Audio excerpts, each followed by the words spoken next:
Hai, akkam jirtan? Nagaa jirtaniimi?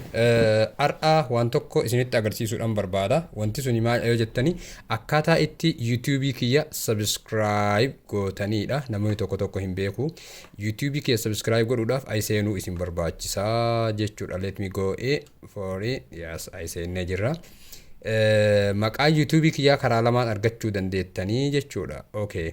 Maqaa YouTube kiyya karaa lamaan argachuu dandeettanii asitee kanatti yoo kan Abdallaa Siraaj jettanii kan barreessitan ta'e let me write for you Abdallaa Siraaj. Okay. Abdullah Siraaj. Abdullah Siraaj yoo jettaniitiin hin jettan asirratti sadarkaa lamaffaa irratti dhufaa ni argattu jechuudha. Well, here you go. This is Abdullah Siraj, your friend. Abdullah Siraj as jira jechuudha. Then maal gochuudha isin barbaachisa? Subscribe gochuudhaaf asirratti dhoytanii jechuudha. Yoo asirratti dhoytaniitiin hin jettan kanatu isinii dhufa. No, nan jechuun no jechuudha. Personalized jechuun yeroo takka yoo press gootanii jechuudha. Yeroo takkatu isin dhufa. All yoo subscribe gootan hunda isaatiiyu jechuudha. Videoon kan ko hundi isaa isinii dhufa jechuudha. This is your brother Abdullah Siraj. You see, this is all my YouTube. This is all my course. Kuni barmoota ani isinii kennaa turedha. So akkam gootan jechuudha. Amma yoo kana all gootan isinii galaa miti sadiitu jira.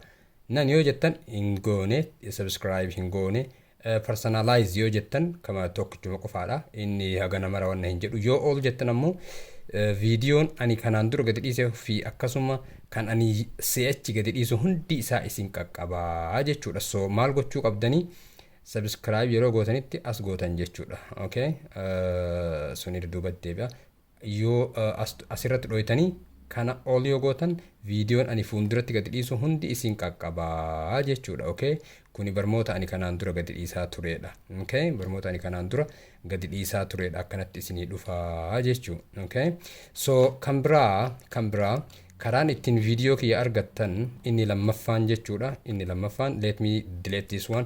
Teach Oromo language. Teach Oromo language. Oromo language yoo gootaniitiin hin jettan. Okay. Language kana yoo goonetiin hin jette asirratti maal gootanii press gootan kanan search gootan jechuun barbaaddanii jechuudha. Isarratti click ni goona. Kanatu iyyuu dhufa. Kani namoota hedduu qabu jechuudha. Inni kunis ni dhufa. Asirrattis kunis ni dhufa. So inni sinis ni dhufa. Fakkeenyaaf amma asirratti ni dhoytanii jechuudha. Gaafa asirratti dhoytan kanatu isinitti dhufa jechuudha. Sun maal gochuudha video isaa ilaalu hunda. Booddees as dhuftanii jechuudha. As bakki sanatti deebitan.